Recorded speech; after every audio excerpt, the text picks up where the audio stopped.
Hi, my name is Nate Johnson, and I'm the CEO and founder of GLCS. This is the Driving Forward podcast. Follow us on all major streaming platforms, including YouTube. Like, comment, and share. Follow GLCS on LinkedIn for major content, updates, and events, including conferences. And you can reach us at drivingforward@glcs.net. I wanted to say thanks to Hans at Beyond Trucks for this great jacket. They're a partner of ours. It's perfectly logoed, so it's something I'm definitely going to wear. It's not overly logoed, so that's something to kind of keep in mind with your customers. It's a Patagonia jacket, and it's got a nice little Beyond Trucks logo here. So something I'll certainly be wearing. You can find Beyond Trucks at beyondtrucks.com. Beyond Trucks will also be at Manifest, so you'll be able to reach out to them there. I think we're going to potentially be doing something jointly with them. Next week, we will have Avante Jackson on. Avante is known as a former driver. Actually, he's a driver that's having some health issues. CDL Shorty, I believe, is what he goes by on YouTube. He's having some health issues, but trying to get back in the truck, trying to resolve some of those health issues. But he's got an interesting story. He goes out into truck stops and helps drivers out, talks to drivers at the truck stops, talks to them about how to chain, how to do things. So really an interesting story. Check him out on YouTube before the next driving podcast on Thursday at 1:00 next week. Once again, Avante Jackson, CDL Shorty. This week we have Sean Laidacker on, and I'd love to bring out Sean now if we can, please.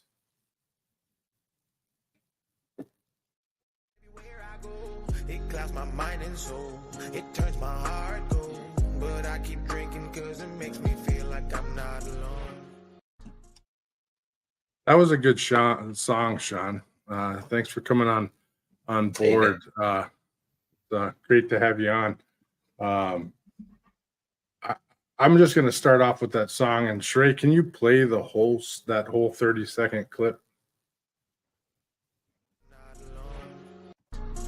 Repeat the cycle every day. I gotta start with a drink. My life been getting sort of crazy and I don't wanna think. I look myself right in the mirror and I don't even blink. Then I get angry, take the rest and pour it right in the sink.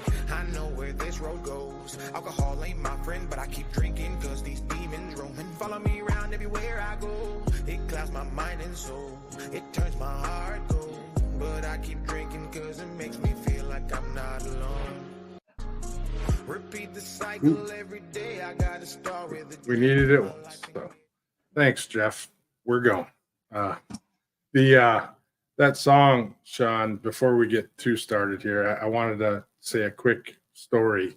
So I listened to that song probably 10 times last night and trying to find, first it resonated with me in an interesting way.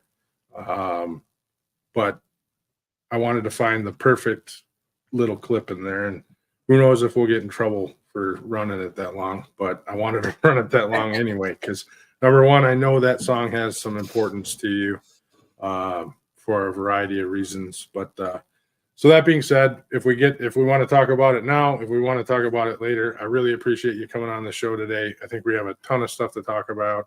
Why don't you tell us about yourself? Passing the mic over to you. Awesome. Well, that got me a little off guard.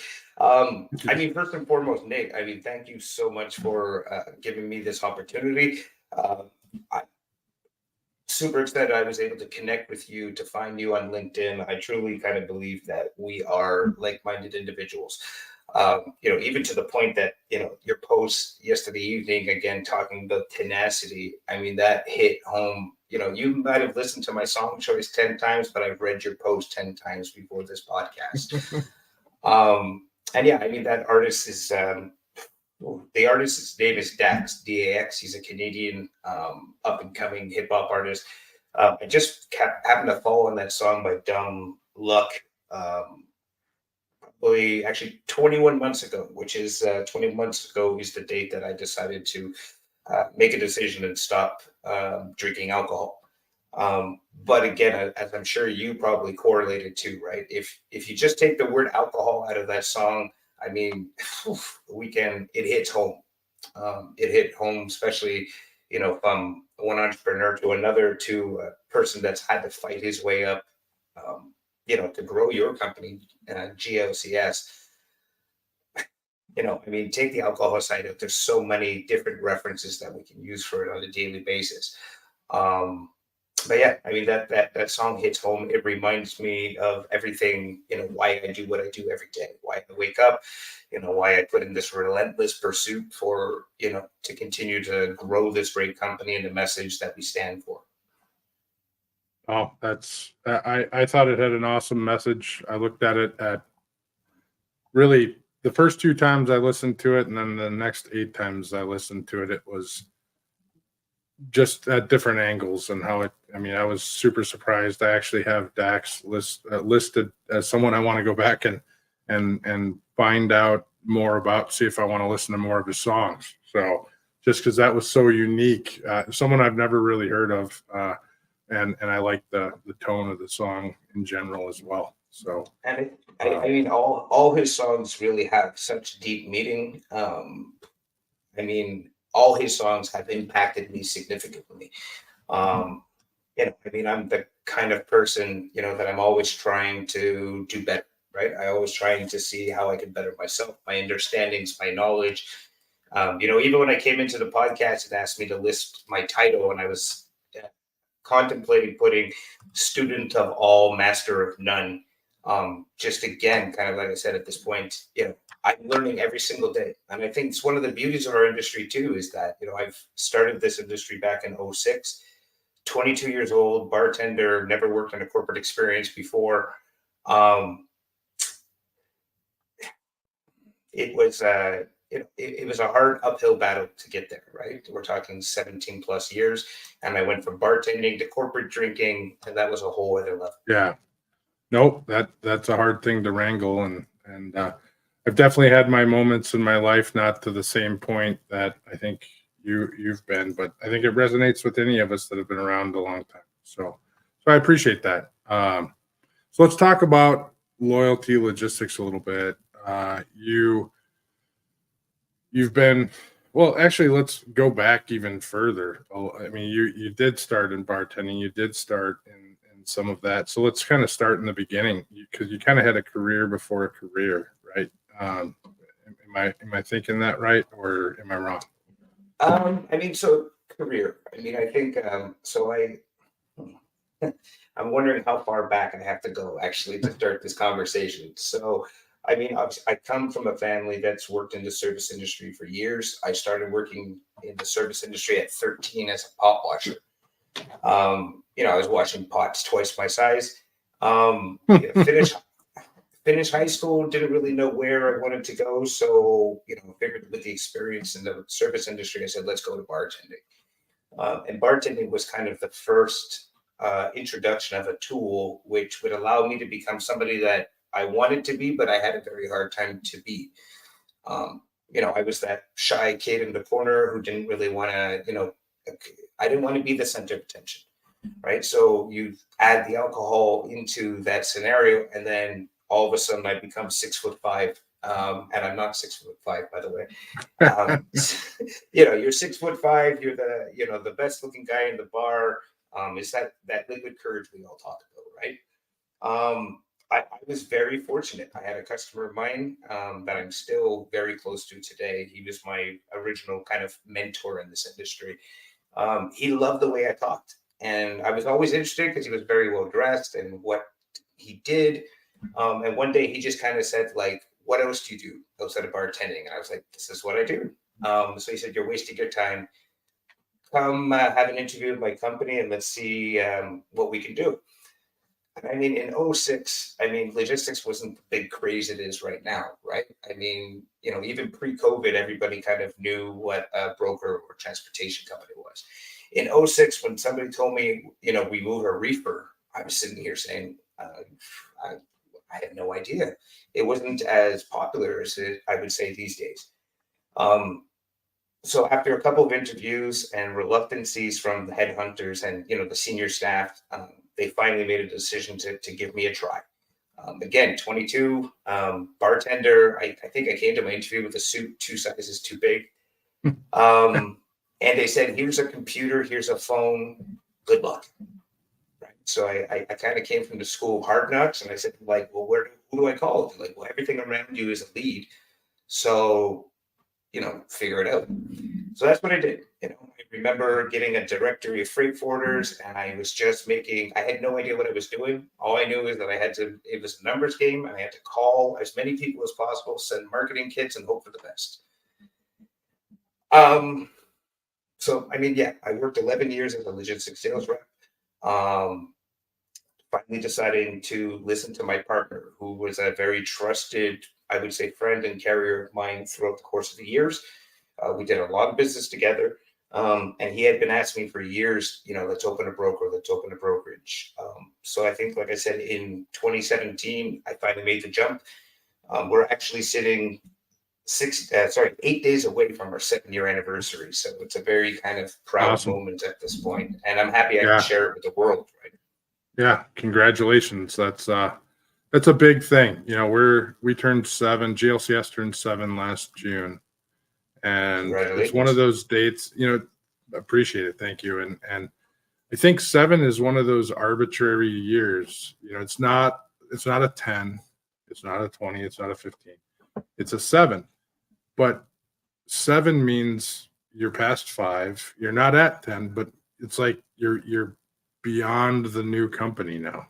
You're no longer a new company. You're not a extremely well-established long-term company, but you're sort of in your groove. And at least that's how I feel. Like we're on to something. We've got our mojo now, and it's it's another level. I feel like you've moved on to this. This is now something, and it's established. At least that's mentally where I've gone, and 7 meant something to me, even though it's not one of those that the industry necessarily celebrates.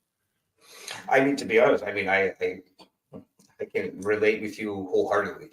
I think the only thing that I think the thing I'm most proud about by achieving a 7-year anniversary is that I've been able to survive, and my company's been able to survive many, many, many, many, many mistakes that I've made as I've learned to move from, a traditional logistics salesperson to becoming an owner or, a leader within my own organization. I was able to wake up on January 1st this year and breathe, knowing that, finally those past mistakes we've learned, we listened, we applied, and we empowered the right people to make sure that those mistakes don't ever happen again.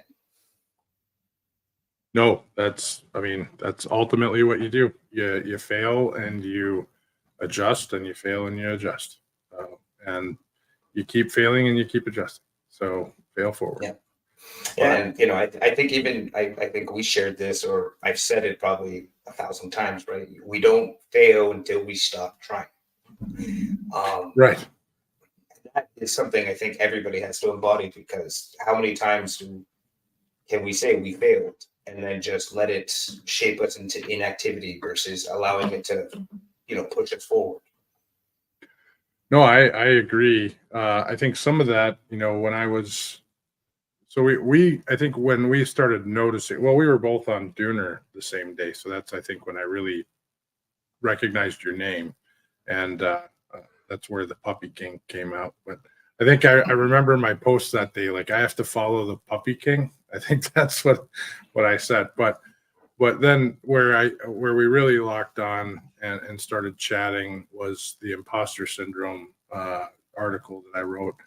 And that's something along the lines of failing and being afraid of failure and being afraid to announce that you fail as some of that. You and I have chatted a little about imposter syndrome and how it impacts our life and how we've maybe grown past that and how we recognize that. So you want to talk a little bit about that and how it maybe you've grown through that throughout your life a little bit, and how it impacts your day to day, or maybe not so much anymore. I mean, look, we practice, one of the main principles that we practice in our company is candidacy, right? And it's candidacy from the bottom all the way up to myself. I wish I could sit here and say like I've found a solution for imposter syndrome. But I also don't think there's ever going to be like a cure for imposter syndrome. I think it's just kind of one of those things you have to be aware of. And it's odd, right? To correlate it to addiction, right? I'm never going to not be an addict, right? It's not to say that I'm an alcoholic, right? But I have a whole slew of isms that, I can utilize to escape, right? So I'm addicted to the escape. And I realize now after a long journey, I'm never going to be able to be cured of, my escapism that I constantly look for in life. And it's the same thing too, is that I'm never going to be cured of imposter syndrome. Just for, I guess, the world, right? So last night I wrapped up my work, and then it was realizing I've got this 1 hour podcast I've never done in my life. So the first thing I do is message you. I'm like, hey, how does this work? Pre-scripted questions. That was my imposter syndrome kicking in. It was saying that I have an hour of, live televised event that I've never done, and I don't want to mess it up. And I didn't have the faith in myself to be able to do it. Now, naturally, you and I, we chit-chatted, you gave me some peace of mind. And then this morning, I woke up and I felt great. I felt ready to go. I'm ready to share a message. So, again, imposter syndrome, I think it's something we have to learn to live with. We need to be able to recognize it and realize that when it's kicking in.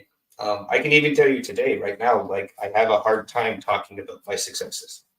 I have a hard time recognizing this company's strengths and the growths and everything that we've done in the last 7 years. I don't know about you, but I'm the kind of guy that, unfortunately, I tend to focus on the negative versus the positive.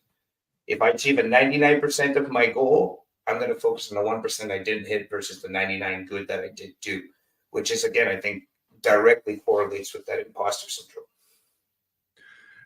I'm right there with you on a certain level. I think I'm probably a little bit further down the road because I recognized this a long time ago to some level.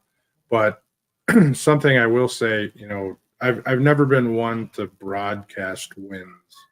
And I've realized that we need to do that, but it's the right timing. I'm an extremely humble person. And I've not wanted to broadcast those wins because I don't want to sound like I'm over advertising, or I'm not being humble, and I don't like being that guy. But on the same hand, we have a great organization. We have awesome employees. We make a big impact to our customers, and we want to celebrate that accordingly. So we've actually engaged another organization to help us find that right messaging, because you want to make it right. And we need to be trained on when do you actually state that.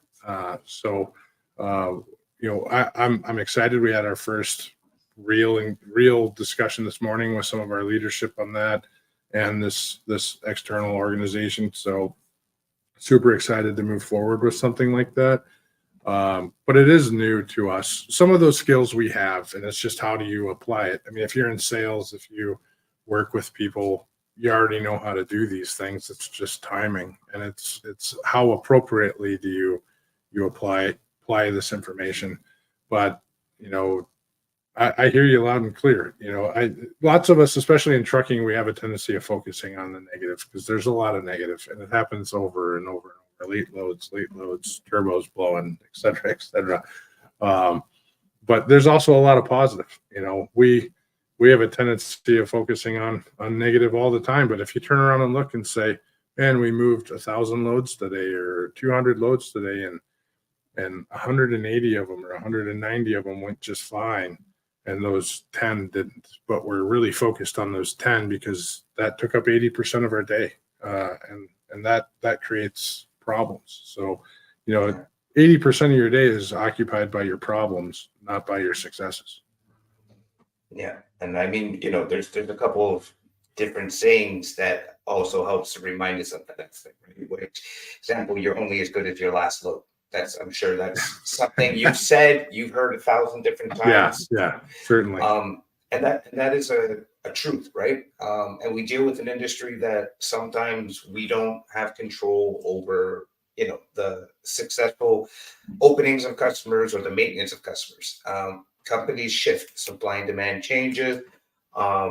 So again, it goes, no matter, you're only as good as your last load. And let's be honest, right? And I tell my sales team this: anybody can pick up a load and deliver it on time.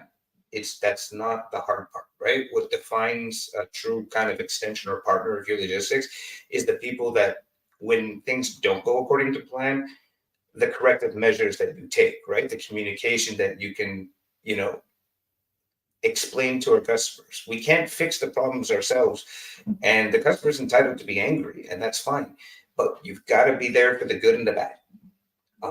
And we can't save the day, right? We need to just be transparent, work together, and hopefully at the end of the day, it's appreciated, and we hope for the best. No, agreed. Completely agreed. So I've talk to me. Oh, go ahead. Sorry, Yeah. I apologize. I had a quick question before if we choose to move away from the imposter syndrome, but Sure. how do you react on, say, birthdays? If you get like big grandiose presents from your families or whatnot, I'm just very curious. That's pretty rare. I don't get that. I have teenagers. So yeah, that doesn't happen yet. So I haven't. I at least that hasn't happened yet. So how do you react in that scenario? And it doesn't necessarily have to be like grandiose or presents, but honestly, I'm a giver. I don't like taking. So birthdays, generally speaking, are very awkward moments for me. Because again, I like to give everything, but I don't like to receive. And when I do receive, it's I'm the most awkward person in the world, right? We could sit here for hours and chit chat, and we could probably have a great conversation until such point you decide to give me a gift, and I have no idea how to react. A good example I think of that is the proverb. Well, you go out to dinner with a customer or a vendor or whatever, and somebody goes to pay the bill. I used to struggle with that. I want to pay the bill. I'm the guy that pays the bill.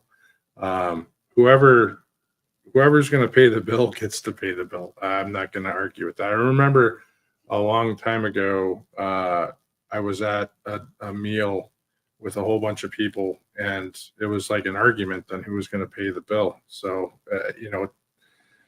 but no one would back down. So, and nobody would agree to take part of the tab. So, but this is an example of that sort of scenario as well, where you just won't accept the fact that someone else is going to pay for you. So I think being gracious is part of learning that evolution, being gracious, understanding how, and that's something I've had to learn to do a little bit. So, accepting that type of scenario, but I don't know if I have a lot of, getting a jacket from a vendor normally, or not a vendor, but a vendor partner. Normally I would have said, don't worry about it. We don't create, GLCS does not monetize relationships with partners as well. So for a variety of reasons, but some of that may be related to the way that you're stating, but I think primarily we in the way of referrals, I should say, we don't monetize relationships with partners for the most part. But I think you have a solid point. Some of us feel awkward when somebody gives us something, or we, for whatever particular reason, it could be you don't want to feel like you're beholden to that person, or I'm certainly a giver. Christmas at our house is big. I like to have everybody open a lot of gifts, and that's on me. Yeah. So why, I'm not quite sure. I just like that. So But and the reason I asked the question is just to see, like, have you ever put a thought into the imposter syndrome and the inability to, receive a gift like a lot of people, like most people, right? Um, I don't know. I have some correlations there between that imposter syndrome, and I think it's just more or less that, again, that vision of ourselves, right? Because we come off as leaders, as very confident, people that have their things together, right? So when those gifts are received, I think it's that reminder. It's like, no, I just feel awkward. I don't deserve this gift, right? Everybody else deserves the world, but I don't deserve that particular gift. So I don't know. I just, it was a thought yeah, process no, that's always kind of put to correlate to the imposter syndrome. no, fair point. It may or may not be related. I mean, there's in kind of I've read many articles on this now. Some of them more like books, but there's a component of imposter syndrome called the soloist. It's where someone feels like they need to accomplish things on their own, and I wonder if that kind of fits into that type of role. Typically, it's more business related and professional. I've not looked at it from a non-professional role, but you need to be kind of the guy. You're the expert. I mean, there's another one called the expert, but you need to be the person that accomplishes everything. You need to do it yourself. So in the case of someone giving you something, that may be the trigger there. So Yeah. Yeah. Kind of shifting topics a little bit, and we can certainly circle back if we find a piece to it that makes sense. You had brought up the culture at Loyalty Logistics. I wanted to come around on that. You have multiple offices in Canada, and in the U.S., and Mexico, and in Colombia as well. Correct. So we're GLCS is scattered throughout Canada and U.S. and Mexico as well. Not scattered. I mean, we don't have office. We have an office in Lakeville, Minnesota, and then everyone else is remote. So I don't like to use the word scattered. That's a poor choice of word, but everyone works out of their house from there on out. But we do have people in Mexico, in the U.S., and in Canada. So curious, tell me about the culture and how that's meaningful to you, how it's kind of developed. Yeah, I mean, so the culture kind of directly correlates with what you're seeing behind me, which is obviously some more in-your-face color tones. This kind of all started to come to fruition in the beginning of 2023, which was kind of an affirmation that, we didn't need to follow the path of our predecessors before. If you look at our old colors, our old website, it was very atypical when it comes to a brokerage company, very safe colors. Versus, like I said, in 2023, we went a little audacious with our color schemes, purple, greens, and we removed the word logistics and our slogan just to kind of, again, it's symbolic to realize that at the end of the day, this is a very simple industry too, right? Price gets your foot in, service keeps it there. I mean, again, it's to bring back the simplicity side of things. Now, I mean, the culture, like I said, it's a culture that took many years to create. I think it was one of my kind of founding principles when I first opened this company. Well, not when I first opened it. Let's talk, right? So most business owners or people that take that risk to open up their own company, I did it for money. I'm not gonna lie. I like fast cars. I like shiny things. But that changed very fast when I opened up this company, and I started to see staff bettering their lives, creating financial securities for their families. Obviously we've had a strong presence in Mexico, and I'm based in Montreal, Quebec, Canada. Most of my original staff was based here in Montreal. So, we were dealing with, people that were not originally from Canada, immigrants from Mexico, from Spain. And, our company was able to give them an opportunity to, again, better their lives. And once I started getting a taste of that, that kind of set off the creation of Loyalty's culture. So, I mean, the culture is simple, that we either thrive together or we die together. I think that's as clear English as I can put it from there. We truly believe in, again, it's the success of this company is not because of myself or because of the directors or because of my, my senior staff. It's because of everybody. We try to empower, from intern to ownership. I have interviews or meetings with any new hire. Again, doesn't matter, where they're located in the world. And again, like I said, we restructured our company. Happens to directly correlate on my my day that I chose to not drink alcohol. Uh, we essentially, like I said, at this point, we're at a pivotal moment of this company's life expectancies. We tried a lot of different concepts and idealisms prior to April of 2022. Some worked, some didn't. But we realized that the system we had previously created was to profit a very few, not so much the masses, which kind of was not befitting to the ultimate vision of the company. So we ripped apart what we did good and what we did bad, and then we departmentalized the path of success so in-depthly that it assures the company's continued organic growth at that point. Now, it took a lot of trial and error to figure out to get to where we are today, right? Obviously, there's the secret sauce is working, but at the end of the day, the secret sauce is just, like I said, we create a clear path of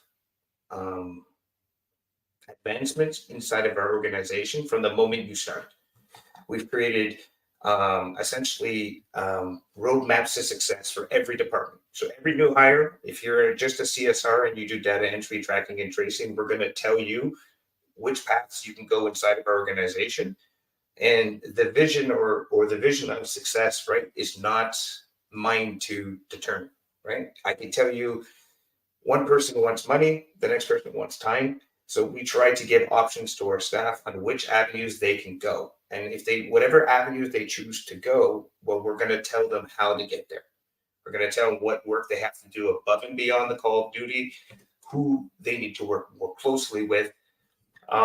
So we truly believe, like I said, that every employee should be empowered to have a voice, from, again, ownership down to, to within everybody. And we believe that if you put in the extra work, you'll be rewarded for it.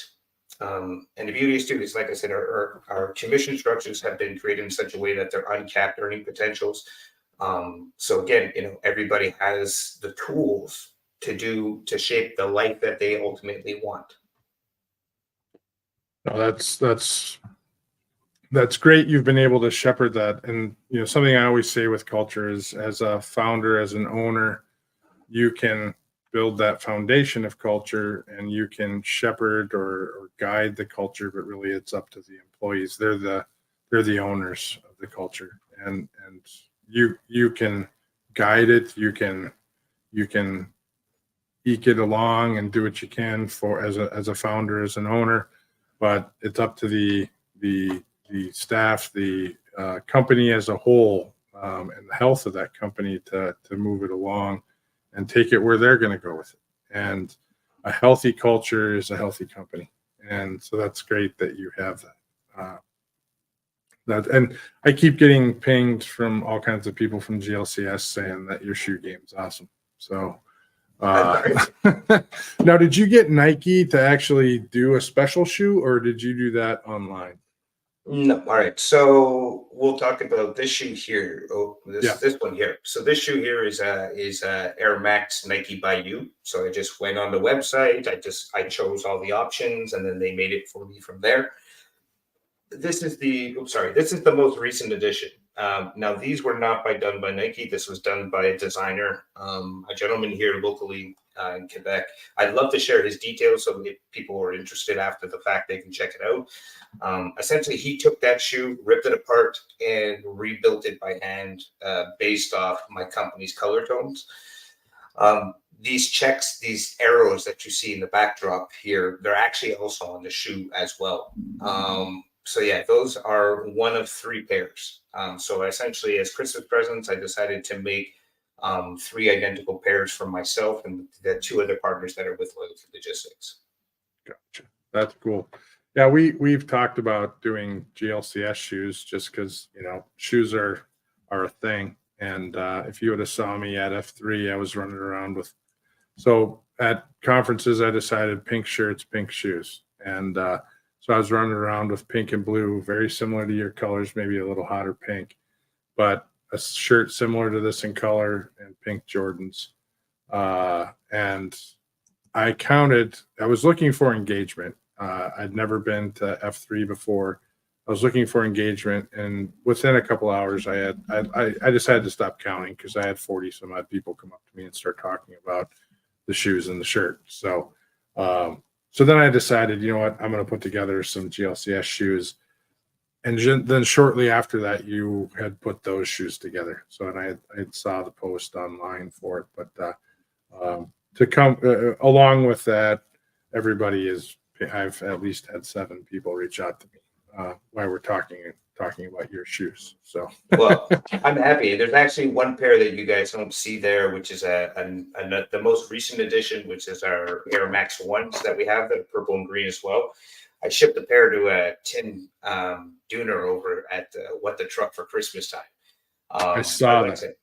I'm lobbying at this point to get Nike to talk with me to create like an official loyalty shoe. So I don't know. I'm hoping. I've tried to use my social media power to capture some attention. I sent them messages and emails. So yeah, I'm hoping that we capture the right attention. I can make the official loyalty shoe. But yeah, I mean, our swag has been really, really catching on. Actually, my LinkedIn is very active with people asking for hats and shirts and sweaters. I mean, we're fast tracking as fast as possible an e-commerce site that will have all of our loyalty swag there.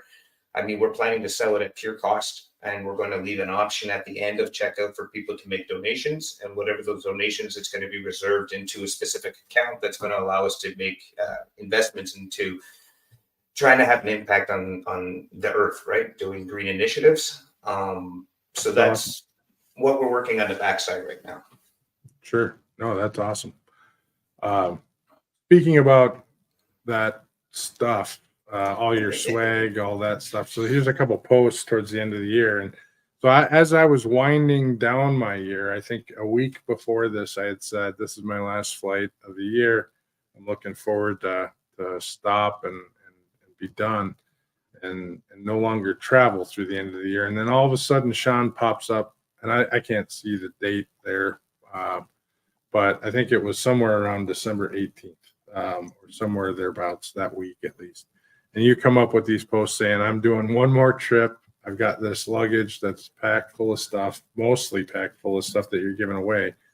And I think you were headed to Mexico, to Monterey, if I recall. Yeah, this was a Chicago trip. Yeah. Oh, it was Chicago. Okay. So either way, you were packing it in to do one more trip. You know, that just shows the culture there. It's first off, the week that you were going, I think, was right before Christmas, and that's an absolute bummer of a week to travel. For any of us business travels, we know what that's like, and that just speaks to, you know, your tenacity with the culture and getting out and meeting people. So so kudos to you there. Appreciate that. Also to, you know, speaking to the world and making the world a better place, just to kind of throw this one out since it kind of matches with that, you know, I got to hit up on the Puppy King thing. So I do have this video.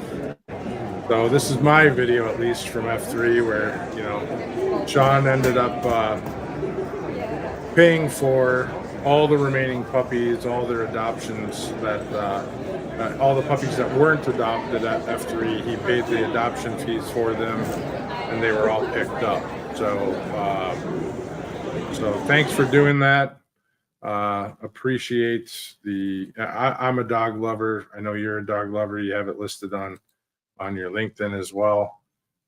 So that definitely appreciate you doing that. I know that's one of the reasons you're on Dooner as well, but certainly appreciate the help with the dogs. So I appreciate it. And I mean, it's odd how things work, right? I mean, I adopted those dogs again, just, as we were talking with, not really looking for likes or shares. And Tim managed to get it out of there. And, he tracked me down at F3 and we got together. He took a sneaky picture and put this post about me and labeled me the puppy king. And it's been off to the races since then.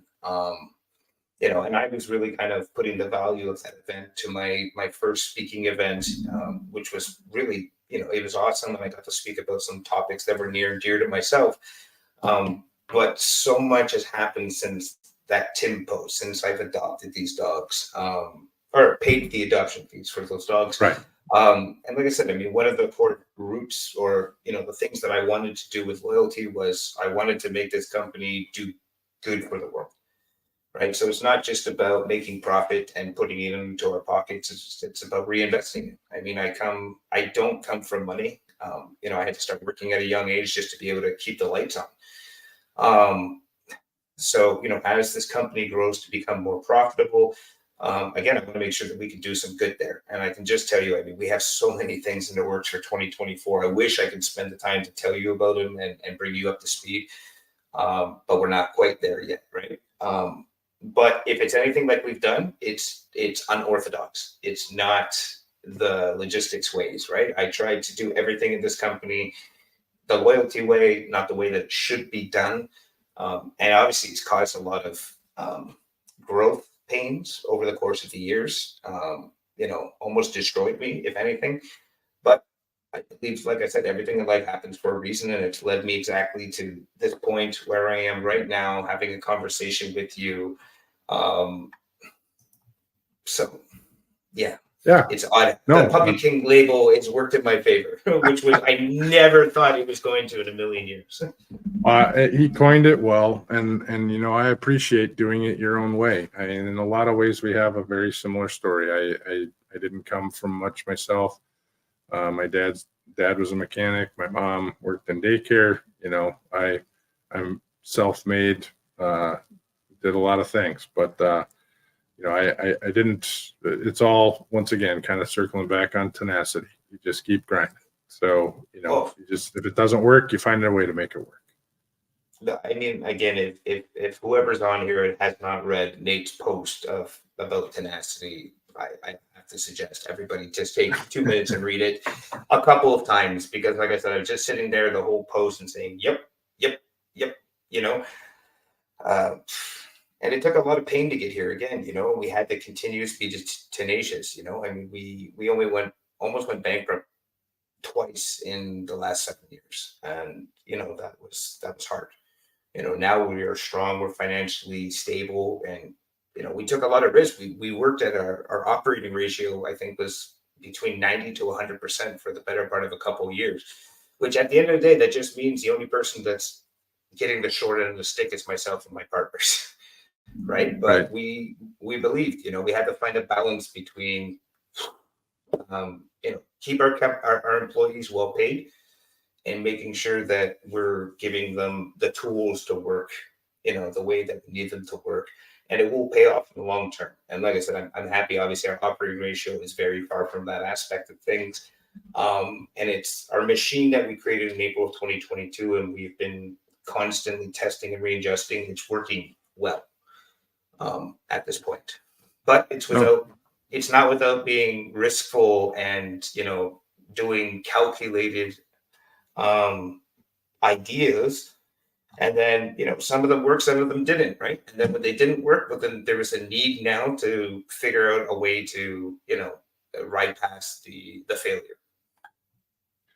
No, that's how it works. So I think, your story is not entirely different than anyone that has our backgrounds. So anyone that just sits there and grinds and grinds and grinds, and the founder stories are, if you haven't followed, you have a similar mindset too, but follow Chad Olison. If you haven't followed Chad with AVRL, I think you'd like his messaging as well. Chad and I have very similar mindsets to the way that we see the world. So we differ in some opinions, but for the most part, we go back and forth, and he puts out typically a daily message that's pretty solid also. So Well, definitely follow him. Show me a good relationship where you don't bump heads. It just doesn't exist, right? So Right. If you told me you guys agreed on every facet of life, then I would say, okay, that's rare, right? Yeah, absolutely. So what's your strategy kind of going forward? I know you've come forward to be more focused and or be more visible in the transportation logistics community. What's your thoughts? Are you going to be at more conferences this year? Or what's kind of your plan in 2024 to make that happen? Yeah, I mean, good question. And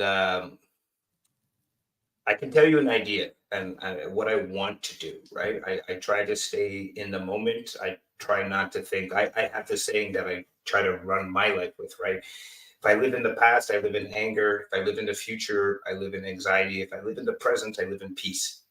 So, as much, and that's a hard saying to embody as a business owner, right? Because it's our jobs to be the visionaries and to plan for the futures, but we have to remain present, and let the present dictate our actions. So, I mean, for now, since the start of the year, obviously, I mean, my days consist of like 100% Teams meetings every minute of the day. Just trying to get all the pieces positioned. And I foresee, hopefully, after January, I'll be able to take a little bit of a step back and start trying again to re-step up to be the voice of Loyalty Logistics.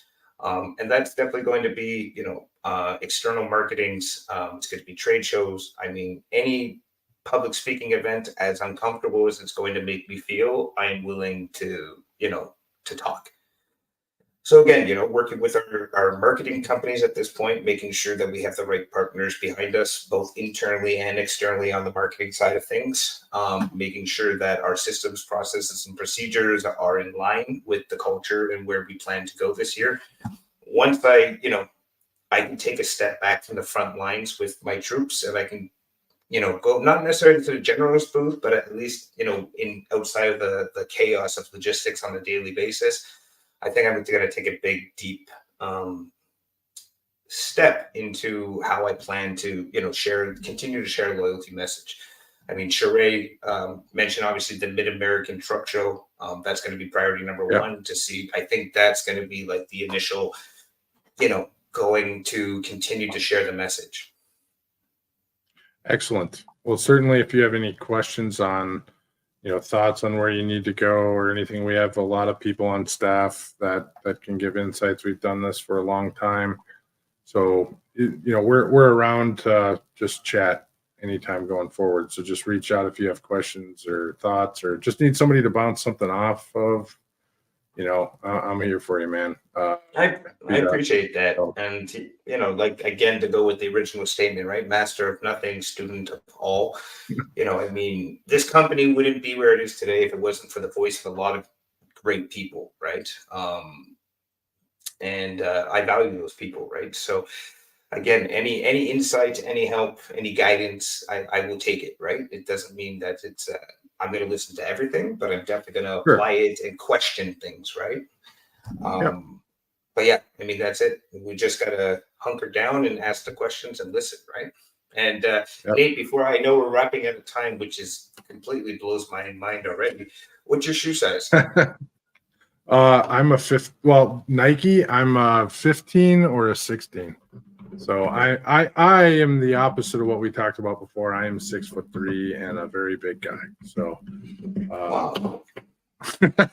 Well, I'm like pushing 5'7". So, but in my head, I think I'm 6'4". So that's what counts. Sure. Yeah, I wish I was 5'7". The world is not made for big people. Just to put that up there. So try flying at 6'3" and a big guy. But so I do want to say I'm very involved in sheet trucking, and I appreciate the blanket donation 250 blankets for the homeless. We saw lots of videos of them donating that. So we are appreciative of that donation as well. I've been involved with sheet trucking for some time. And so thank you. Thank you for that. Well, I mean, it's, I mean, if there's any good we can do, I mean, it doesn't need to be these more grandiose concepts and ideas, like you just said. I mean, 250 blankets. I mean, it was what we could do, right? I just plan to do a lot more good with this company and our revenues and our profitabilities this year. Hold on to your hats, because there's going to be a lot of in-your-face changes coming. And I'm so excited to continue working with sheet trucking. We have some really strong women inside of our organization that I want to give them a platform to talk about what they've done for us. I'm very eager and excited to continue working with you and sheet trucking. Awesome. Oh, I'm excited to see what you do. I look forward to future conversations. Look forward to seeing you at Matt's or any other place that we end up in the same spots. And certainly, keep interacting with you online. And if you have any questions, if you have any thoughts, feel free to reach out to us too. So, I'm happy to be a sounding board, any time that you want somebody's opinion. So Wonderful. Always happy to do that. So if you want to hang on tight, we'll chat after. I'm gonna wrap stuff up here. So we'll park you in the green room for a little bit, and I'll run through kind of what GLCS has going on here for the remainder of first quarter, and circle back with you in a little bit. But awesome. I appreciate. Before you go, where can everybody reach you? I mean, the best thing is why loyalty. It's a hashtag why loyalty. I mean, you can find us pretty much on Instagram or LinkedIn just by searching that hashtag why loyalty. It's an interesting campaign we're doing. Is instead of trying to tell people why Loyalty Logistics, we want you guys to discover it on your own. We want you guys to hear it not from myself, but from the staff, right? They know why Loyalty Logistics. So that's about it. I mean, obviously, find me on LinkedIn. My last name's a little complicated, but yeah, it's properly written there. I'd love to chit chat and help wherever I can. All right. So hashtag why loyalty. Sean Laidacker, everybody from Loyalty Logistics. I really appreciate it, Sean. It's been great. Like I said, this is going to go by fast, and it did. So I'm blown away. And Nate, thank you so much for the guidance here and outside. I look forward to our next opportunity to continue speaking and hopefully make an impact in somebody's life. Absolutely. Appreciate it. Ooh, there we go. All right. So GLCS, the next few months here, we have a pretty heavy schedule. Coming up in February, we will be at Manifest, February 5th through 7th. You can stop by the Zell Logistics booth. We'll be there. There'll be a podcast area. There'll be several podcasters there, actually. We'll be running several podcasts, several live events throughout the conference. If you happen to be going to Manifest, we'd love to hear from you. We'd love to set up time to either have you on the podcast or interview you externally, or we'll probably be putting together some after-hour event as well. If you do want to be involved with an after-hours event, please reach out to us at drivingforward@glcs.net or sales@glcs.net as well, if you're interested in partnering or attending at Manifest. Following Manifest, we will be at Matt's from March 21st through 23rd in Louisville. Primarily, we'll be walking that event, but we will be attending it with Sheet Trucking Foundation, which will have a booth. And we'll be looking for everybody there. So please reach out to us if you'll be in attendance. We'll be happy to meet with everyone. Looking forward to that event. It should be a good one. Immediately following Matt's, we're driving over. We may not actually be at Matt's on the 23rd. We have a booth and are a sponsor at the TCA annual conference in Nashville, Tennessee at the Gaylord. So we'll have a larger number of people at that event. We're looking forward to that as well. We'll have more details as we get forward, as we get closer to that. Finally, Broker Carrier Summit. This is a large one for us. We do have a sponsorship at the Broker Carrier Summit as well. Broker Carrier Summit is in late August. I think it's the 22nd through the 24th. For some reason, my notes are missing on that. The Broker Carrier Summit is the place where hundreds of carriers and brokers come together to build meaningful connections and find legitimate players in the industry. At the Broker Carrier Summit, we're on a mission to transform the relationship between carriers and brokers, say goodbye to distrust and hello to mutually beneficial partnerships. We believe the key to transformation lies in fostering open communications, enhancing education, and meaningful connections. Early bird pricing on the Broker Carrier Summit, I think, is still a go. That's 10% off. And there is a promo code, I believe that's still active as well. And that is SheTrucking1, lowercase SheTrucking1. I think we have that. I can put it up. Let's see. There we go. It may be all lowercase SheTrucking1, but with that, I appreciate everyone everyone watching today. Thank you once again to Sean Laidacker for coming on board. Tune in next Thursday.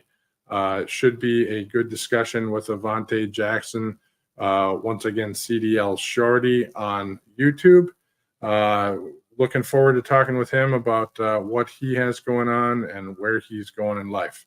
So stay curious, stay informed, and keep pushing the boundaries of what's possible. Until next time, drive forward with purpose and innovation. Thanks for watching.